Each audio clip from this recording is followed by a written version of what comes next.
नाही हो,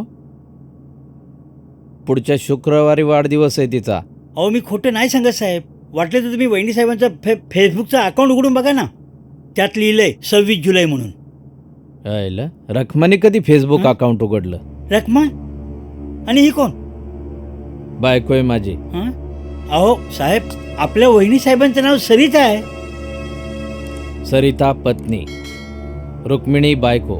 म्हणजे रखमा हे कसं कळलं? रखमा म्हणजे काय दुर्घटना आहे का घडायला? रखमा माझी बायको आहे आणि विठू माझा मुलगा. काय तुम्हाला एक मुलगा पण आहे का माझ्यात काही प्रॉब्लेम आहे? मुलगा नाही होऊ शकत मला? नाही पण सांगितलं तेवढं करायचं. हा, हो धुव म्हणलं की लगेच धुवायचं. हो काय विचारित बसायचं नाही. नाही. हा? चला कामाला लागा. हो.